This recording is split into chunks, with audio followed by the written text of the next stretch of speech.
Hello, this is Audiovisual Cultures, the podcast that mines out different aspects of culture production for your listening pleasure. I'm the host and creator, Paula Blair. In this edition, Andrew, Shail and I visit British film historian Dr. Lawrence Napper in his office at King's College London to hear all about his work. Big thanks to our members at patreon.com/avcultures for your much appreciated support. Stay tuned at the end if you'd like to find out how to help the podcast and get in touch. Until then, do enjoy this chat with Lawrence about his work on early cinema, empire and imperialism in cinema, pantomime and much more. Do be warned, there is some swearing and much nerdery ahead.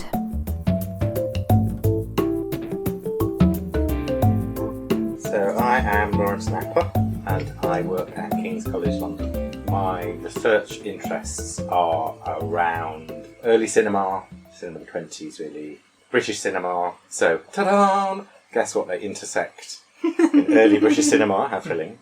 And my previous projects have generally been around British early cinema, or British cinema of the 20s and 30s. So I did a project about cinema and the middle ground, the relationship between popular British films and novels, best-selling novels, and theatre shows and television, and how they all mashed up together in a thrilling middle-brow interwar excitement. And then later on I did a book about British representations of the First World War in the 1920s, where I was interested in, people say, oh yes, First World War, All Quiet on the Western Front, let's talk about that. And I was interested in films that came before All Quiet on the Western Front, at a point where it wasn't really possible to say, oh God, this war was terrible and it was a complete waste of time, blah, blah, blah. Where actually people watching the films had been totally affected by the war in ways that, you couldn't just say, well, this was a waste. You had to say there's some kind of meaning to be got from the fact that my father, brother, son died, and how did the films represent that and deal with that. So since I finished that a couple of years ago, and I've been gradually thinking about new projects that I could do. I'm in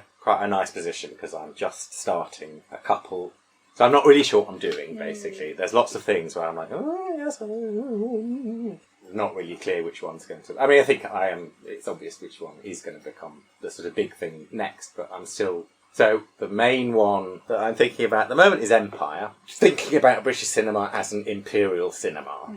And that is partly a response to, I guess, a tradition that I belong to of teaching British cinema as a national cinema, where you think about representing Britain as a nation, what does that mean, and where you think about British cinema as an industrial construct where the main competitor is America. And all the debates in the 1920s and 1930s and right up to the 60s and right up to now are about this idea that somehow British cinema is under threat because there's this huge American cinema that's like... And they're quite often talked about in terms of American culture colonising Britain. And I think we're sort of comfortable with those sorts of ideas. And what we tend to forget, of course, is that Britain was a massive empire. And the films that we made under the Cinematograph Act and various other acts got distributed to a whole range of places that aren't Britain, but were parts of the British Empire. And also lots of those films represent our imperial activities. So it's not just about saying, here are a load of sort of empire adventure films and this is the way they represent British imperial activities, but it's also thinking about how British films more generally circulate within an imperial context and in a post-imperial context. So how do films about, I suppose the obvious example is Simba, the film from the 50s, it's about the Mau Mau uprising with Dirk Bogart, and it's like, how did that go down in Kenya? Or what were the relationships that meant that got made? How difficult was it? Those sorts of questions, I guess.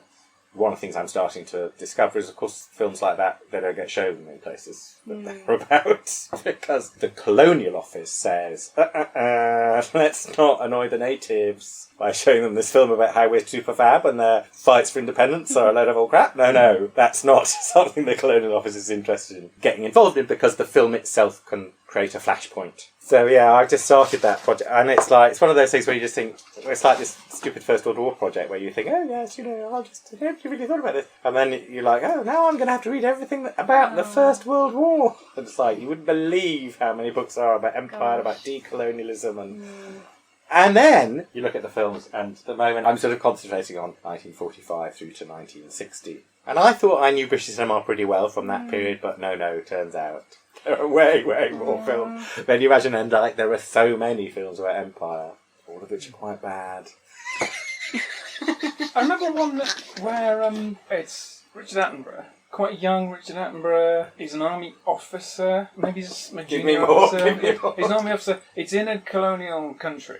Yeah. At a point where that country is beginning to have uprisings. He's part of a very small British Army force which is attacked by is that Guns locals. at Versailles you're thinking of? I can't remember the title. But his character's big thing is, okay, we may be about to give up this country, but we're going to do it right. We're going to do it extremely stiff upper lippedly. And there's even a bit where the native officer who's come into their officers' club and presents his ultimatum, and Attenborough's character refuses to even listen to him because he's got his hat on. Yes. And he says, you have to, if you want to be in here, you have to take your hat off. That's the way this officers' club building works. Everyone has to take the hat off. I'm not even going to listen to you until you take your hat off. So the biggest speech of the whole thing is about, no man has ever been in here with his hat on his head. And it seemed to me like one of these meditations on why, although it might be right for the Empire to just stop existing very soon, that it would be a little bit too traumatic to just admit the entire thing had been a huge mistake, and therefore there would have to be a discussion with itself. The Empire would have to have a discussion with itself about a gentle negotiation out of it, even in situations where countries were just asserting independence. Yeah. Films have to be made with make it I mean, seem it's like quite. I mean, I think that's an interesting film if you think about the narratives of most countries that do gain independence in that period. Is that there's been quite a long-term campaign, both a political lobbying campaign and a campaign of action, of violence, where they're fighting for independence. Quite a lot of the time what happens is the British can't keep the whole situation together and they suddenly pull out incredibly quickly,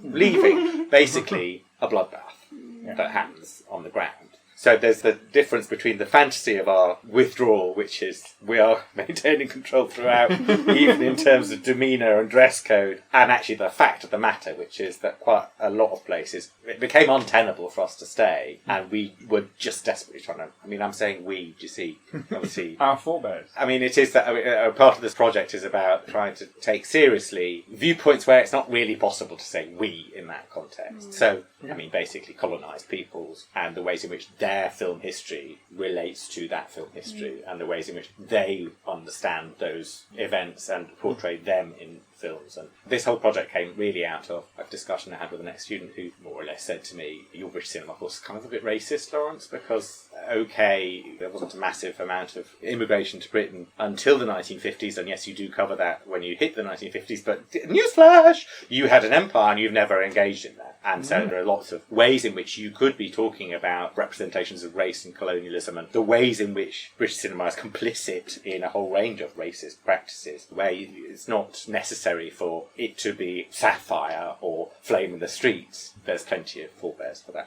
And I mean, I think if you also teach a history of British cinema that is just plucky Londoners hiding in the tubes during the Blitz, that sort of version of British history, then you're doing everybody a disservice, really, because our history is more complex. Our history is more complex. There are other agents involved in that history, that story. That sounds terribly serious, doesn't it? I mean, of course, you can see I've just basically what I've been doing is buying up a load of films.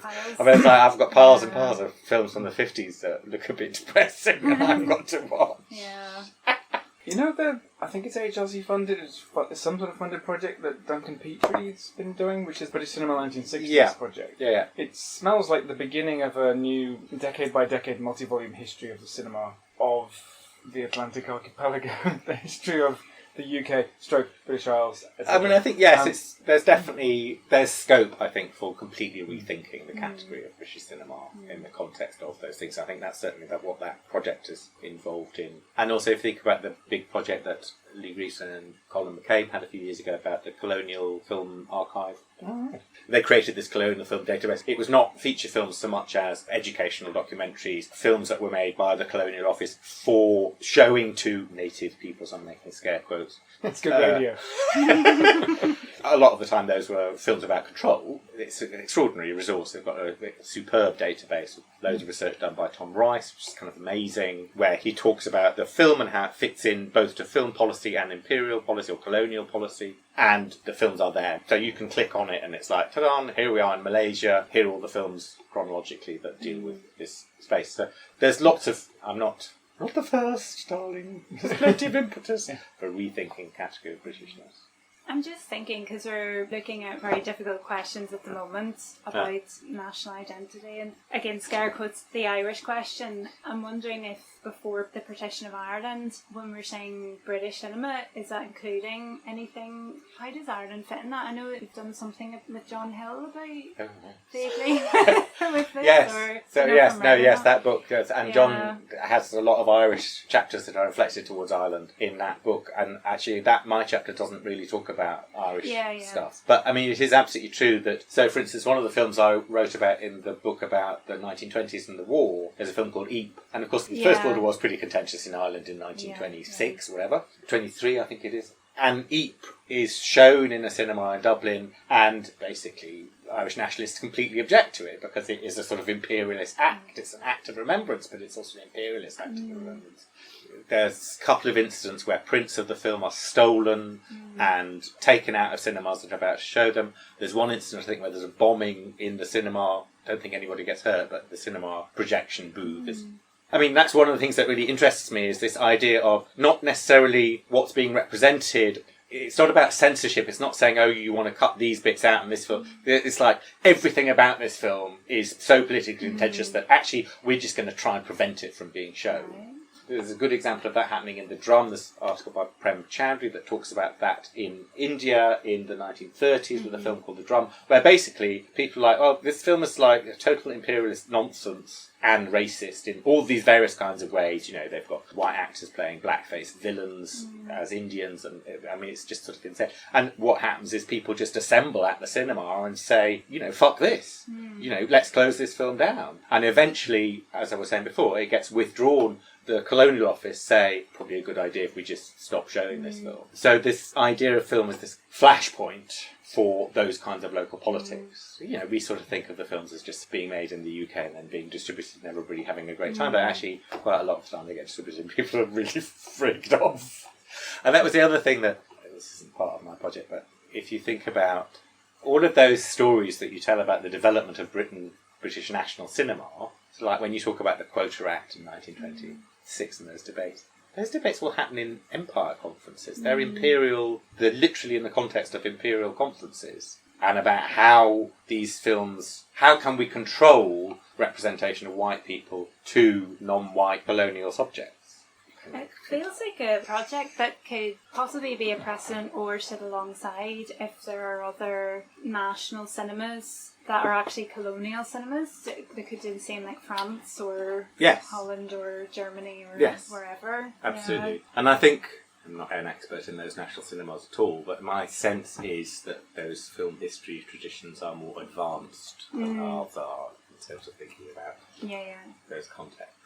The very first research I did for my PhD thesis was the very earliest British film fan magazines, and the very first few issues of these, the prestige films that were featured in the first few issues that were... these magazines were just short story versions of films, compendiums of short stories. The very first prestige films that were featured in these magazines were the films that were being made by the Calum Company, which is based in New York, the films they were making in Ireland.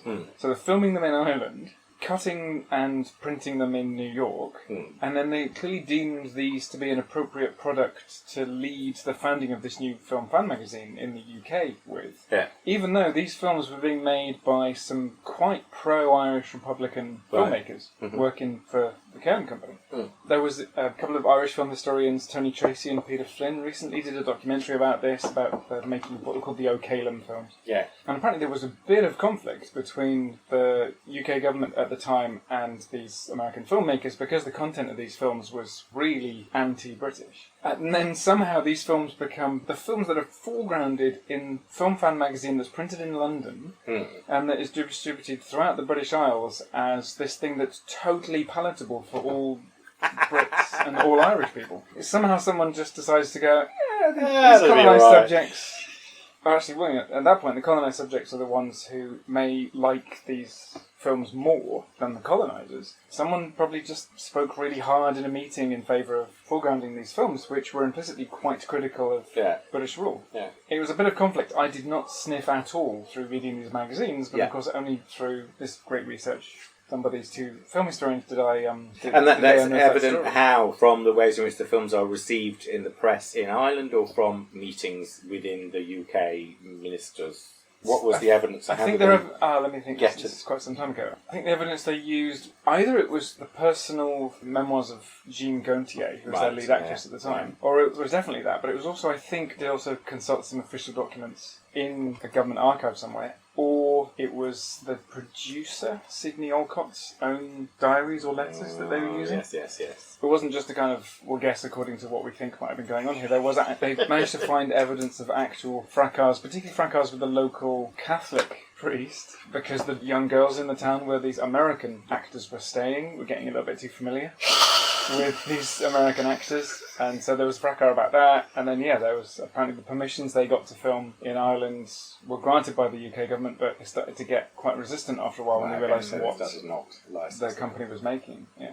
That's how well I remember that. But I think it is interesting. One of the things that I'm hopeful for, and I've done a bit of preliminary research about this, and I think there is evidence to suggest that there might be some material there, is the Film Finances Archive. Are you familiar with that? So that's the Film Finances. It starts in the sort of mid to late 40s, and they are an underwriting company. So they're an insurance company, effectively, that underwrite the finance for film productions. Starting in the UK, they're still going, and they've become quite a big part of the American system. But effectively what happens is, because they're underwriting the budget for these films, in order to agree to do that, they need a full rundown of the script and the budgeting of what the filmmaker is preparing to do, and they have a report on that saying whether they think the filmmaker is a complete liability, whether they think the script is viable, whether they think the shooting schedule is viable. So you get these preliminary reports where they say, this is completely fine, it's a very trustworthy director, or you get preliminary reports where you say, this alcoholic is a terrible liability, and let's not go with this, but then again the producer is quite good and the project seems to be quite well developed, so we'll think about that. And then you get daily reports. They demand to have daily reports on set, where they basically justify if they've gone over time at any point. So, in my fantasy, there will be material which says, here we are shooting on location in Kenya, and we are going over because we are experiencing some resistance from the local population in terms of the project. I don't know whether I'll find anything remotely like that. But you do find, those are the kinds of things that will show up in those reports. You have a very clean fantasy there. I do have it. This is university academics. We've got these now you imagine what's going to be in the archive, and you go there and there's nothing like that. But there's lots of other thrilling things, so I'm sure there will be useful material there. And it's a really interesting archive to check out. You get these eureka moments where you didn't think even could possibly exist, and it's even better than what you were after. What you're after doesn't survive, but then even juicier stuff turns up as well, so it's always rewarding after the seventh day of... Yes, and also, and things that you really don't expect to find. I was looking for something about training disabled projectionists, and I found this in the same file. There's this whole stuff about the profits from the Battle of the Somme, and who owns them, who has access to them. I haven't done anything with that yet, but all those notes there waiting to appear. From the one that the War Office made in 1916. Yeah. Basically, blimey. I forget which departments. Well, basically, I think the War Office is saying, "Oh, look how marvellous! We're donating these profits to veterans' charities." And the Treasury is saying, no, you are not. I think you're fine. We had a monopoly on this, and this film belongs to us, and so therefore those profits belong to us. Thank you very much. Right. And there's an exchange of letters where they're basically fighting over who owns the rights to them. One of the great things about doing uncover research in this country is our forebears may have been imperialists, but they also kept quite a lot of records. They wrote a lot of stuff down. Lots of quite. And often typed them rather than using their abysmal handwriting. So sometimes you go, thank Mark, it's a typed letter. Don't have to bust my ass trying to read something. The thing that I really like in those, particularly looking at the colonial stuff, is you'll get this memo about a colonial thing, and it clearly just goes around the offices, and so you get these little things saying, Malay Straits, fine, Kenya, fine. Just goes round the world, as it were, in Whitehall, and all these representatives of these different places are like, oh, well, we think this might be a bit of a problem. Usually there's a list in the margin, basically, saying what they think about each territory. And that's when handwritten stuff is a bit of a blessing, because getting some sort of official document that might exist in multiple copies and that's quite easy to get hold of, but then you get to a copy where somebody's written something in the margins, that's not having this. Absolute cold. Yeah. So that's one of the things I'm doing. It'd be good to hear a bit more about that article you've done about the disabled veterans and the projectionists, because projectionists are very marginalised in terms of film culture anyway, and then it's disabled projectionists, so it's something I'd never heard of before. That was quite fun, actually. I quite enjoyed writing that. So it was about basically, and again it was partly through the book about the First World War. I think I came to it by reading through Kinematograph Weekly, and there were a couple of just items in Kine Weekly which effectively said the schemes for training disabled ex-servicemen as projectionists have now finished. And I was like, oh, what are these schemes, blah, blah, blah. And it turns out that during the First World War, towards the sort of middle of the First World War, of course, being a film projectionist wasn't a protected occupation, so there was a real shortage of film projectionists. And, I mean, I guess people will know about the fact that they trained women up to be film projectionists, and there was lots of discussion about whether women were able to keep calm in such a way as you might need to, had the psychological skills to be a projectionist. And there's a load of other stuff where they're saying, oh, well, but, women's flowing garments will be inflammable and create a fire risk. And the ministry sends somebody off into a lab to do tests on various bits of wool to see how soon they'll... etc., etc. So that's all quite... But the other people that are in the projection booth are teenagers, so they're boys up to about between 13 and 16 get employed as projectionists, which is obviously not a great situation. There's a scheme that starts which is about trying to train disabled ex-servicemen as a kind of rehabilitation thing to make them into projectionists. And it's done through the same sorts of central hospital for men who've lost their limbs, and they do training in electrician and car maintenance and all kinds of other things. And being a projectionist is one of the options that you can choose. There's a school in London that's run by a guy called Paul Kimberley in Soho, which again is about... I was always a bit like, how does this work? Because being a projectionist is a pretty physical occupation. You're in a pretty small, pretty dark room. It's quite pokey. You've got to lift heavy reels of film above your head in order to put them onto the feed spool of the projector. In this period, they're hand cranked. It's like, you have to be pretty fit to be a projectionist. But it turns out that actually, if you've lost a leg, but you've got 2 arms, then you are deemed to be able to do that. And there was lots of discussion about the idea that maybe this was people who had facial disfigurements. So they had all their limbs, but they had such terrible facial disfigurements that they should be hidden away in the projection box, and that was a blessed relief to them. I found no evidence of that at all, but what I did find evidence of was lots of people who had, well, not lots, significant number of people who were trained who had lost limbs, which lost legs, effectively. I mean, basically what happens is, as soon as the war comes to an end, ta-da, you've got thousands of projectionists coming back from the front saying, well, we want our jobs back. And the ministry is just like, oh, well, whatever, forget it, disabled men, you're not going to be projectionists now. It's part of a wider story about how brutally veterans were treated. But back it's in quite the interesting. scrap heap with the women. Yes, back on the scrap heap with the women who were also expected to go straight back into the homes and You've stop missed the babies, haven't you? stop being projection. I mean, certainly in terms of the women, exactly the same thing happens in the Second World War. And that's one of the things that's really interesting in the archive, is because when this gets raised in the Second World War, the minister asks for the files from the First World War. So they're all there in the same archive. And they're all the same, their same concern about clothing and whether they'll be able to keep their heads if there's a fire, and all the same sorts of issues, like just completely reproduce themselves. It's still quite a male-dominated profession now. Well, Every projectionist I've ever met's been a guy. I've been trying to find a projectionist for this show, and it's totally... I mean, it's a sort of network and a club, but there are some female projectionists. There was a great project that John Burroughs and Charlotte Brunston were running at Warwick. If you look on their website, it's called the Projection Box, I think. There's quite a considerable number of reminiscences by women projectionists about what it was, how they got into the industry, what it was like, and how that's going. Queen's Film Theatre in Belfast had a woman projectionist for a while recently. Doesn't work there anymore, but she was there when I was there, so... You're talking about you? No, not me. You were talking about yourself. No, the only time I ever got in the projection box was when I was teaching and I was showing a DVD. It's not quite the same.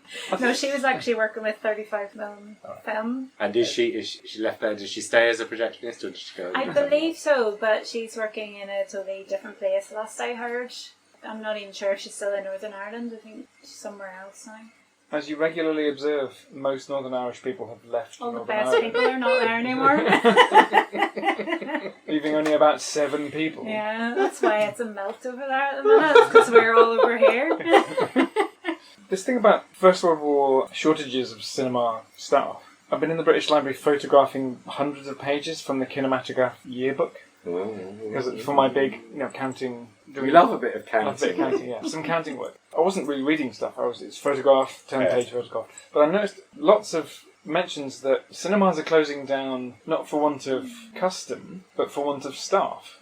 It's been a while, actually, since I've read Mike Hammond's book on cinema during the First World War, but I can't remember any piece of work that's mentioned a phenomenon of cinemas closing down not for want of custom, but for want of staff. No. Because the big story about the First World War is cinema rises to become the pastime of choice, such that the squeeze is put onto theatre and music hall, but it's probably nowhere near that simple, is it? Everyone probably... No, I don't think it is that simple. And I think one of the things that John Burroughs argues, if I can remember rightly, it's 2 years since I read the book, one of the things he says is that one of the issues is that by the beginning of the First World War, there are too many it's been a financial thing that you could invest in building cinemas, and plenty of people did it, and they were at saturation point with cinemas.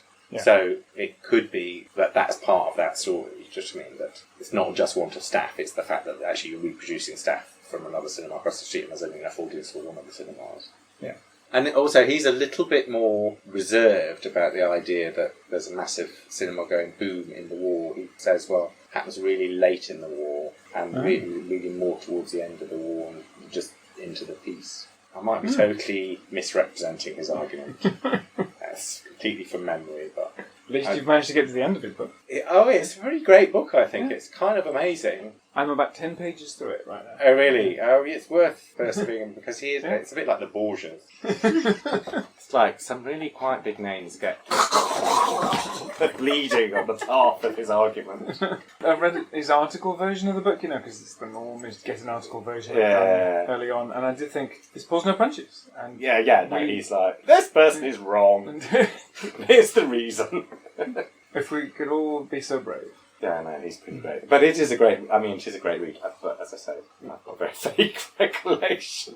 So basically everything. I'm constantly reading books about Empire and thinking, oh shit, it's like, picked up one yesterday. I was like, have I read this? I had read it, but also it took me ages to work out whether I had. So was there work on disabled veteran projectionists? Was it for an article? Yes, it was. It was actually for John and Charlotte. I can't remember why I talked about it with Charlotte at something, and she said, we're doing this project, and that sounds quite interesting. And so it went into the special issue of the Journal of Popular Film and British...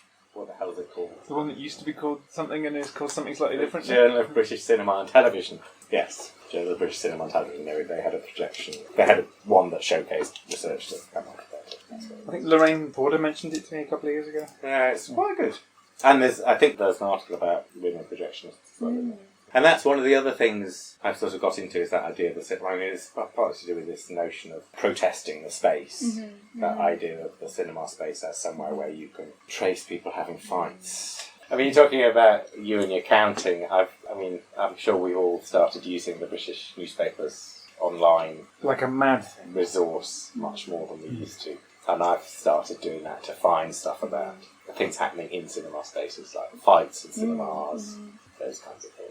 Apparently when you're doing genealogy, the thing you hope for is that one of your ancestors got in a bit of trouble with the law. Because that then produces more than just births, marriages, deaths records. Suddenly there's this fountain of documentation. And both sides of my family, my dad on one side, they're all grim. My aunt on the other side, there's been a bit of that. But the same thing also applies when you're doing film history. If someone got in a bit of a scrape with the law, now suddenly, at the very least, there's local newspapers providing accounts of what's happening in the courts, because that's a source of a column for a local newspaper. And then, of course, if the court records exist, then you've got somewhere else to go. Sometimes transcripts of entire speeches about cinema where people are giving you little tiny tastes of what they think about this thing. And that's one of those rare instances where what people are thinking all the time, what we really wish people would just write down. Everyone just keep a diary. Everyone knows what you're thinking all the time. People generally don't do that. Or diaries never become public property. Those rare instances when that happens is when someone does something illegal or someone accuses someone of doing something. Well, an example of that came when I was writing that very article about disabled projectionists. So I started out with a load of discussions from what they call local tribunals, where basically the committee as saying, you should have been called up, why aren't you being a soldier? And their employers come and say, well, I'm the cinema manager, and therefore blah, blah, blah. And there's a dispute about whether this 17-year-old should be in uniform or not, or whether he is needed by the cinema manager. And one of the cinema managers, who is, I think, himself trying to fight against being called up, is the guy who later went on to make Wonderful London. So I was like, ooh, hello! Trouble with the law? Are you Frank? Oh, was it Frank Parkinson? I think it was. But yeah, you're right. That really helps. And that resource is kind of amazing because you do get that. It does enable... That was the other thing that was really useful in terms of writing that projectionist article, because you can follow... So each local area has its disabled projectionists training school. So Newcastle had Cowan House. Have you heard of that? No. I don't think it exists as a building anymore, but there was this place called Cowan House, which had been, I think, some rich local widow, I think, had given quite a lot of money to set up this general hospital, I think, for disabled veterans to be retrained in a whole range of things. Do you know where it was? I don't know where it was. Oh, I'm totally looking that up. It will be in the archive. I should imagine you'd find something in the Tyler archives. So you had these local, you can trace them all locally, but you can also trace where the films go locally. So there was a load of stuff. I managed to identify one film which showed disabled men who had been trained actually projecting stuff. And then you can follow this film around because the Ministry of War uses the film as a way of demonstrating what they're doing for disabled veterans.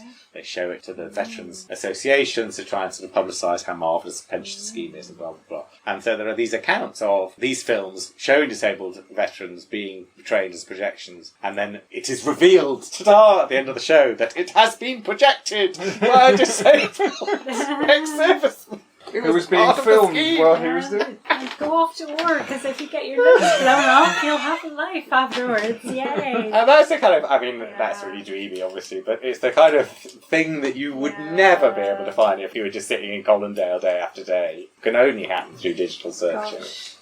Online newspapers.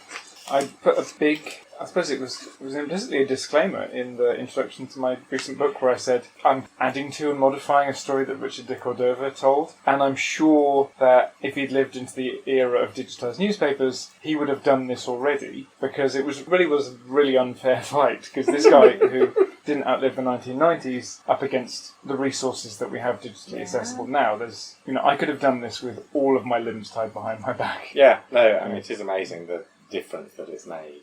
And it's interesting that you get that extra level of detail and you get that nuance. Yeah. But the broad stories doesn't change that much. Yes, You found that. That's what it was. One thing I found is that those tiny little links that send you to a new resource that you didn't think might be relevant, those are the things I've been finding with digitised newspapers. Yeah. My story about Max Linder only came up as a result of... It was actually American digitised newspapers on newspapers.com. But his name was being mentioned quite a lot in early 1910, and it just struck me, hang on, that's before the Florence Lawrence date, and then that set me off looking at other archives. So it makes links. I think that's one of the useful things. And if you're linking together a load of archives, you can then start to see everything in a new light, and that can lead to some quite big changes to the stories. Yes, but that is true.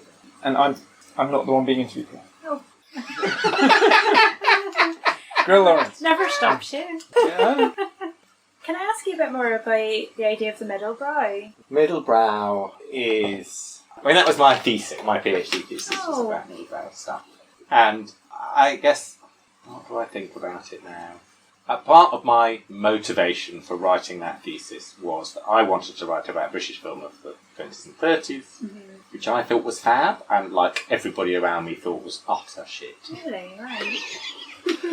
And this is something about, I guess, how, who are you? It's what the hell are you doing in terms of being a film studies person? It's are you somebody who wishes they were a critic or is a critic and has moved into film studies, and so you're thinking about the aesthetics of the film, darling. Whether this is a great film or whether it is not, doesn't deserve to be in the canon. Is it the movie pantheon? That kind of film studies versus, there are loads of different approaches. So you might say, well, I'm a film philosopher, and actually what I'm interested in is the ways in which this film speaks to philosophy. I'm always at talks where I put my hand up and I say, was it popular? Did anybody see it? It's they couldn't care less. Really, that is not part of their interest. Their interest is in how the film speaks to them about the philosophical ideas that it contains or that they want to play. And, a film historian, I would count Andrew as being much more of a film historian-y type person than me. Although I'm much more historian-y person than most of the people in my department, but you're like mega detailed historian. My approach when I was trying to work out how I was going to find an excuse to write about Jesse Matthews was, what does it mean to the people then? What does it mean to that audience? What does this film say to that audience? How does it help them frame the world around them? And what I was up against constantly, not only from people around me who were saying, well, but Lauren, British cinema's really crap, but also from the critics of the period who were saying, oh, darling, Hitchcock's okay, but, these trashy films for vulgar people, they're not interesting. Or they were saying cinema as an art form should be cinematic, and these films don't perform that, and therefore they can be dismissed out of hand. So you'd get that from people like William Empson and from Wim Hunter. It's sort of coming out of a kind of QG Leavis, FR Leavis sort of notion of, like, this is an art form that should be pure to its own thing. It should be cinematic, just as the novel should be literary, just as the photograph should be photographic rather than referring to painted art. Just to mean that idea of a sort of purity of medium and the sort of purity of the object in terms of its relationship to the medium gives it a higher status. I mean, this is something you get in early cinema, of course, all the time, where you go to modern art galleries and they're showing you workers coming out of the factory and they say, of course, it's so modern, darling, so modern, you see. And what they love is this idea that this is so new and modern. And you're like, well, but no, actually, can we just think about how this fits into the culture of its time? Yes, it's modern, but it's not a revelation because it's drawing on theatre. Ta-da! And it's drawing on a whole range of cultural objects that are in the period that is part of. It's not just that suddenly it became cinematic. Ta-da! And that's kind of where this idea of the middle brow, I kind of settled on the notion of the middle brow as being a way in which a different relationship to the medium is described at the time. So people who are slagging off British cinema at the time are kind of using middle brow as a way of doing that. So they're saying, well, people still say this about films directed by theatre directors, like anything with Judi Dench in, you get people who are fancy themselves as being interested in cinema as a cinematic medium say, well, it looks like it's directed by a theatre director. He doesn't know how to use the camera. He doesn't know how to edit properly. It's just a stage play that's been opened out of it. Those kinds of discussions are being made in the 30s as well, and argued around the 30s. I mean, my idea of the middle brow is that you turn that criticism on its head and to celebrate the way in which the film is embedded within the culture that it emerges from. So the film adaptations of novels are really big in the period, but also novels, the novels that enter the canon and get taught in universities from that period are not the novels that people were reading. And to go back to those novels that people were reading, and of course what you find is that most of those best-selling novels were made into films. And people weren't being like, oh, darling, I can't possibly watch that dreadful adaptation of that pure piece of literary genius. They were like, oh, yeah, here's the story of the good companions, and now it's a film. How fab, So there's a sense in which it's like, it's not necessarily a cultural object to middle brow that makes it middle brow. It's the attitude towards culture, both from the audience but is implied by the ways in which the object circulates. But it's also, I think, my argument was that it was kind of a specifically British or English thing of that moment. Okay. So it was about making sense of culture in the light of mass communication technologies that allowed culture to circulate in much greater ways than it had done before. So there's a relationship with radio and television as well as film and as well as best-selling novels. If you think about novels, there's Dickens, but actually best-selling novels are really a feature of the sort of 20s and 30s, that idea of a novel that you bought and took home rather than that was serialised or that was happened in the story papers or like an object, a volume. And it's sort of, obviously middlebrow, at the same time as I was writing, became much more viable to talk about in literary studies. So there's lots of literary studies of middlebrow writing, and it's sort of seen a renaissance, people with much more interest. But it's partly because of the kind of, I guess starting with Alison Light and that idea of the kind of small C conservatism of interwar British literature, and also that it's, middlebrow is sort of understood to be kind of like a feminine sphere where your Hemingways and your Joyces are all bloking around, but actually the people who are really writing interesting stuff like ordinary people are reading are people like Elizabeth Taylor and what's she called that gets reprinted by Persephone nowadays, Dorothy Whipple. There's real interest in that end of culture. When we did the recordings after the last year's British Silent Film Festival Symposium, there was lots of Paula remarking, you got to spend a couple of days with people who don't think you're odd. And this is the thing about being within Lawrence's aura, because Lawrence understands that phenomena are intermedial. That a phenomenon which is occurring in print culture will probably also be occurring in audiovisual media as well. And so many people are resistant to that, even now. So it's good to be in the company of people who realise that you probably need to look at least two media in looking at the landscape of any particular period. Yes, I think that's absolutely true. This leads me, well, I don't know whether it does, but I want to talk about pantomime. Can we talk about pantomime for a bit? Please talk about pantomime. This is one of the things where I was like, when I finished the last book, I was like, oh yes, the next book will be about pantomime, and then I was like, oh fuck it, I work in a film studies department, who's going to be wanting to book about pantomime from me, are they? How's that going to fit in the REF, whatever it's called? Sometimes they get video documented. Exactly! That works. And I'm not quite sure what I'm going to do about the pantomime thing. But I'm obsessed with pantomime. Well, do talk about it, because this is audiovisual cultures. This is fluid. I know no boundaries. Go for it. Please. I love pantomime. Let me count the ways in which I love pantomime. One of the ways in which I love pantomime is that it is a kind of access to 19th century theatre, which is living. So the kinds of shows that you're talking about in the V&A archive, Andrew, so like or the kind of, the variety shows, all of those things, they become part of pantomime, but they survive in pantomime. Pantomime, a lot of the time, is a variety show. If you think about, have you seen the pantomime in Newcastle, the Danny Adams pantomime? Last panto I went to... Go, but you never let me. I never take you to the panto. Make him take you to the pantomime. Newcastle's got three pantomimes. And I think the Danny Adams pantomime at the Theatre Royal is one of the best in the country. He's an amazing clown. But it's also different from lots of other pantomimes in the country in that, because he's an amazing clown, it's basically a variety show. It's a show of different acts built around him as a star and then incorporated. So last year it was called Goldilocks and the Three Bears, and the setting was a circus. Ta-da! So like the kind of Baron Hardat figure runs a circus, and there's one circus that doesn't have animals in, there's another circus that's totally cruel to animals, and so obviously he's trying to get the three bears so that they can perform in his circus, the good one, etc., etc. But, of course, this is just a perfect excuse for them to get in lots of circus acts. And the curtain opens and they're like, oh, look, here we are with the death-defying motorcyclists in a ball of fire. Ta-da! And you watch that for 10 minutes. Wow. And then it goes on to something else. The other thing I love about pantomime is that it uses the Victorian theatre space that we're all used to in a way that absolutely makes the best of it. So if you think... If you think about the ways in which... You need to do a diagram now. Well, if you think about the ways in which people fetishise Shakespeare and Shakespeare's original performance, this is all getting back to this, like, oh no, we can't possibly have middlebrow shit.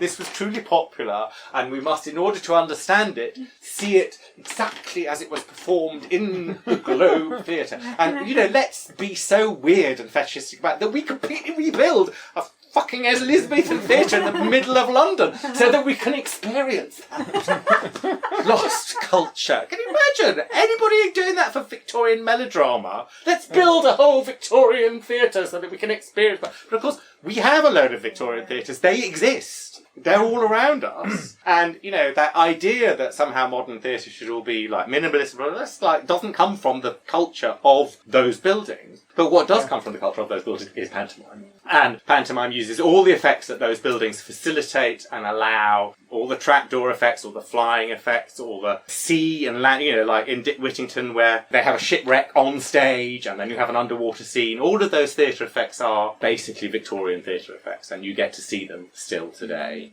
Why am I talking about this? Because you want to write a book on it. I want to write a book about it. But also it is the only version of Victorian theatre you get to see. So you never get to see... can we name any Victorian hits? Well, actually, I went to see London After Dark at the Finborough, at the Umbusico Melodrama, which is fucking amazing stage show. It's all about the building of the London Underground. Of course, the thing that you realise is it is written as a series of spectacular effects to be rendered in the staging. So there's this brilliant opening sequence where they're going down to inspect the newly opened Circle line, and they're in this darkened tunnel, and suddenly, there's a train coming towards them, and a figure appears and is knocked over by the train, and it's all done with these lighting effects, and so it's sort of like sensational drama. It was fucking great. Anyway, of course it never gets revived nowadays, but what does get revived is pantomime, because pantomime is still massively popular, and you can still trace the ways in which pantomime both draws this thing about intermediate effects. Sorry, I'm ranting on. But if you think about the ways in which pantomime uses stars from different mediums, it draws in, so you'll get an X Factor star or a reality TV star appearing in the pantomime, but you'll also have a dame who is local to that area and is always that dame in that place. But they license songs that have been hits that year. So it's super modern. Every year it's super modern, and every year it changes. And also, they use things like cinema, and they always did use things like cinema. I mean, from the moment that cinema first began, there was cinematic effects as part of pantomime, and they still use them. So that there's a point in the second act where you put on your 3D specs, and they go on a sort of, submarine, or they go into the caves looking for the dragon, or whatever they do, and they're like these really extreme 3D effects are coming at you in ways that even 3D films can't manage. There's a big history to tell here, I think, because even in the Edwardian period, these music halls are doing pantos over the new year in a way that means that for about a month they're practically indistinguishable from theatres. And then when not all of them, but the Moss Empires in particular, a lot of the Moss Empires become theatres in the 1920s. Yeah. And they get there by way of this interim phase where they're playing revues and pantomimes. But basically, they're essentially the same thing. Revues and pantomimes in that they're made up of episodic bits where you're bringing performers on and off and doing very different sorts of entertainment. I've never really quite got my head around the distinction between a music hall and a theatre. Is it to do with licensing in the auditorium? Is it to do with whether you can drink during the show? I was reading something in David Mayer where he mentioned that, but it wasn't really that clear that was the distinction. I think it's a mixture of that, because that's part of it, and which sort of licence they get from the local council. Right. Because if it's a music hall, they don't need a theatre licence, they need a music and dancing licence, and usually those two different licences come from two different committees. And it's the watch committee usually that gives music and dancing licences. They're worried about rowdy audiences a lot more. So licensing, is the difference. As for differences between what happens on the stage, it's really quite not easy to tell. I mean, I suppose that makes sense of the ways in which pantomime evolves in the 19th century. Because it's like at the beginning you get this fore act, which is almost like a straight play, and then you get the post bit, which is the harlequinade, where they don't speak and they all turn into the pantomime characters and blah blah blah. And then Grimaldi comes in, the harlequinade gets bigger and bigger, and then by the late 19th century, and you can still see the traces of that in a modern pantomime. So, like in Dick Whittington, we all know the story of Dick Whittington, and that story's pretty strong. But you get to the interval, basically, they've gone off on their voyage, and the second act is a bit like, actually, we've given up on that story. We don't give a shit anymore. He goes, turn again. With you get there. He is Dick Whittington. He's poor, arrives at the thing, gets his cat, meets Sarah the cook and Mr. Fitzwarren's daughter, gets accused of stealing, gets thrown out of the house, goes onto the hillside, is about to leave, and hears the bell saying, "Turn again, Whittington, you will be Lord Mayor of London." The good fairy comes in and sort of makes this all happen, and ta-da, interval. Everybody's weeping on the floor. Well, I'm always weeping. And then they open the next thing, and it's like, let's just randomly get on a boat and sail away, and here we are on a desert island. It's like, same with Jack the Beanstalk. There's this really straightforward thing, and you get to that bit where you're like, second act, oh look, we're in Cloudland. Let's just fuck about for an hour.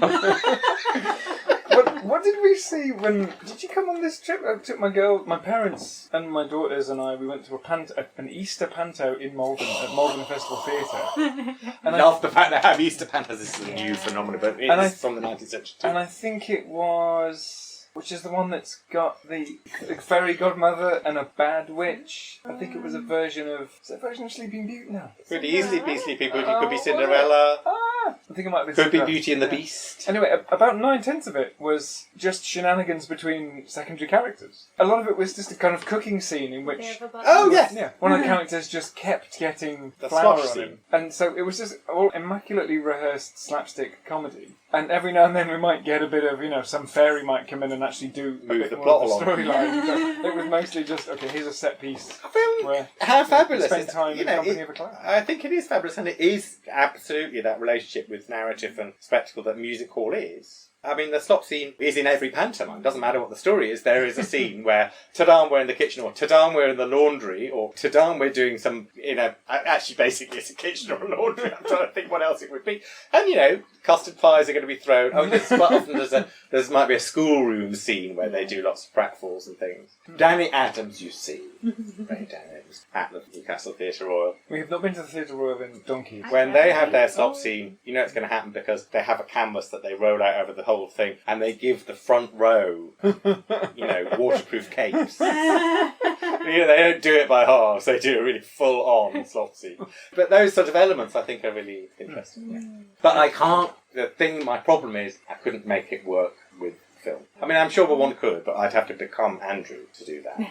In terms of looking through the performance histories in the archive and trying to work out where film was used and when it was used and how it was used and what the relationships were. But you can do a sneaky side project, can't you? Like, you don't have to be just a film person. Do you? Well, that's... I can justify it for you right now. I've been just making loads of discoveries that a normal way for a cinema to come about in the period between about 1908 and about 1914 was not for a new purpose-converted or purpose-built venue to be opened showing films. It was for an existing music hall to start showing films as one turn on its evening of, say, 10 turns, and then to just increase the amount of time each evening was spent showing films until it's something like a 50-50 film live venue, and then keep increasing the amount of films until it's essentially just a cinema with a couple of variety acts interspersed, and then one more step and it's a cinema. Yeah. And much the same happens with town halls. Those travelling film shows that are the way in which film is the dominant exhibition method for film up until about 1906, they don't just stop. What happens is that the BB Pictures, which has got 6 outfits touring around Scotland, for example, it just extends the periods of time for which each of these film outfits is playing at a town hall, and then starts to extend them a bit more, and then extend them a bit more, and essentially a town hall, a public hall, an Oddfellows hall, a Temperance hall, these things are being used permanently as cinemas, and the next step is that the venue just becomes a cinema. So apparently in Hartlepool, one of the first cinemas they got started off as the town hall. Now it's the town hall music hall, I think, but it was, for a while it was the town hall cinema. It just became a cinema. So this is a situation where cinemas emerge as an offshoot of an existing stage population which is already pretty diverse. So cinema can be regarded as one element of the biodiversity, so to speak, of stage culture in the Edwardian period. And so if someone was to come to you now and say, you're not allowed to study pantomime, you could just go back to them and say, well, that's like going to a biologist and saying, you study primates, you can't study rodents, even though they're both mammals. No, you go, no, I think I might find out something about mammals by studying rodents. Now, really close relatives. Got 10 years back up as well. Go on. Just bear with me, right? Because we went to see a play version of a David Walliams thing with children last year, which is very pantomime-like. It was awful, auntie, and yes. And it was awful as well. Oh, yes. But there's a lot of similarities because, the awful auntie of the title is played by a man. And, that sort of thing. It was in Buxton, It was the half-term thing. So it was quite, so it wasn't pantomime season. But it's sort of like a pantomime. But it was very, pantomime was very more to the kids and stuff. But I was just thinking, because, those stories have been adapted for television films. And, actually they're being adapted for these live stage plays as well. And aren't they a wee bit like pantomimes? Isn't it a bit like a pantomime on screen when they do them? And, pantomimes brilliant. Now that I've got your attention, while you're here, sit yourself down and let's have a wee chat about pantomimes. Let's talk about pantomimes now. You talked about the middle brow as this intermedial phenomenon. Pantomime as essentially the same thing. I mean, they are the perfect intermediate because they use all of those different ideas. And they also, in terms of stardom, they pull in stars from elsewhere and they pull in songs from elsewhere. All the material is drawn in from elsewhere and just put into this mix, into this Victorian pot of conventions. Because obviously they have rigid conventions as well. They have the good fairy and the bad fairy and they all come in from the same place. All of those conventions are completely rigid. The slop scene, the transformation scene, the dark scene, they're all there. But they're also being created out of bits of modern culture that work for them. That's so fab. But part of the job with them, of course, is that, when pantomime season comes, I do nothing but go to pantomime. Midsummer, it's like, I can't even remember the bloody pantomime. How am I going to write about that? Two arguments for why pantomime needs to be studied by a film scholar. And the first is pantomimes and films are really close cousins. Yeah. And the other one is, since acknowledging that the idea of this family trees, even that's a bit contrived because a lot of media works are intermedial anyway. Yes. The big soup that is a pantomime contains 4 or 5 different media. So there you go. We'll write that down. I mean, David Mayer has made this argument as well. He's always saying there needs to be more relationship between theatre studies and film studies, and they need to not be snooty about each other and engage. And pantomime is a way that should happen. I've still got to do Empire first. But when that really does your head in, you could have just have a little time out. A wee rest with the pantomime. I thought I might try this year to write a series of blogs about pantomime. That sounds brilliant. Just to sort of get my head into I really enjoyed your blog about the Phantom. What is it? I really enjoyed that. I can't even remember what it's called. Yeah, the Phantom Ride in the gym. I thought it was It's really brilliant. I loved it. That's good. I was quite pleased with that one. You've been cyber stalking Lawrence? Yes, I remember. We're on the Twitter. You're not on the Twitter. So you're not on the Twitter. You don't get to see all the thrilling things that appear. I might feel like I was missing out if Paula didn't just tell me about these things. Well, you just tell me stuff, so I just do it back to you. Rightly so. Rightly so. There's this random thing that no one was talking about a minute ago. I just try and hold my own. So your insertion of random things into our conversations is Twitter aided? Is that what you're saying? Yes, it's usually that's where I get everything I know from Twitter. Twitter's got to be. Twitter's a bit scary. I'm always a bit scared of Twitter. Yeah, it gets a bit overwhelming and you have to turn it off. While we're on intermedia phenomena, let's just acknowledge that in this little nest where we're currently talking, for the benefit of our readers, we have a praxinoscope. Gramophone. 3 gramophones. Are these little dioramas? Yes, they're little theatres from Pollux and various other places. Wilson's Music Hall here in London. We have a stereoscope viewer. And with many cards. Is that the planets, a model of the planets? It fell off the thing, but yes, it's what are they called? Orrery. Is that an actual cake? That is an actual cake that was baked by one of my students. I teach a course on musicals, and I showed them hairspray. Wow! And there it's got an ultra clutch hairspray can. She did a whole range. There was little hairdos and everything. I mean, that's about 5 years old now. That cake is perfectly preserved. It is definitely an ornament. I've also got. You might be entertained by my magic dancing slide. Of a pantomime story course. And I've got some slipping slides here as well. These are things I take down and show to the students. They are, I mean, when you say a slide to a student, because when I was a kid, a slide is a tiny cardboard mounted ephemera, whereas these are hand painted, very durable, really quite chunky. Oh, I see how it works. As you see, she's skipping. There's another very racist one. These mechanisms like this, they're permitted by these being quite thick. So they're often quite elaborate. It's relatively simple. I mean, I imagine that these things were going to be insanely expensive. And they certainly were when I first started doing film studies. So I think these aren't original because they were actually relatively reasonable. That's, a bit shocking. Oh yes, here we go. Wonderful effects of Hudson's soap. And have a guess, go on. Yeah, I know what's going to happen. It turns a black person into a white person. Oh, that's 19th century culture for you, you see. We have to face these things, don't we? We have to look at ourselves. Well, that's, basically if you're doing 19th century culture, you're in that world then. But you know who, I'm sure you know this already, you know who is the great doyen of stereoscope culture nowadays? No. Is it Ian? No. I mean in the real world.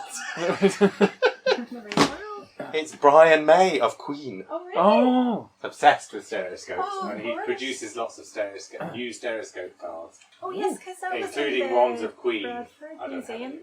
It was? Yeah. You have a better memory than me. What's that? There's in the National Science and Media Museum in Bradford, there was an exhibit when we were there about Brian May being into the... Oh. Yeah. So he produces he produces books, and he also produces these sets of reprints, basically, of Victorian stereo cards. Those are all basically stereoscope, get this for a bit of middlebrow intermediality, stereoscope renditions of famous paintings. That's familiar, isn't it? It's an ex-Jacobite being arrested. So they're... Oh, right. It's just, we're used to seeing everybody naked from under.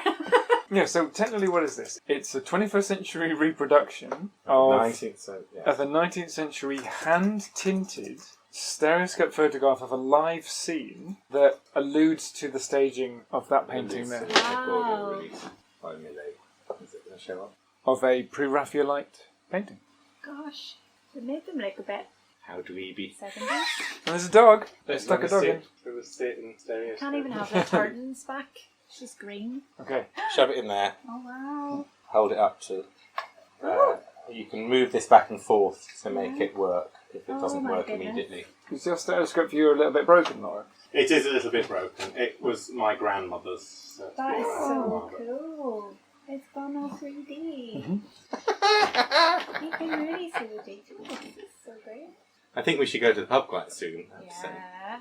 Oh, my head's too big. Well, you have a head of a Victorian. Maybe Your head would actually get fit my in there. glasses in there. My face might, but I wouldn't be able to see it. Oh, it's working now. We're just playing now, so I'm going to turn this off. Thank you, Lawrence, so much for doing this. You're welcome. It's so lovely.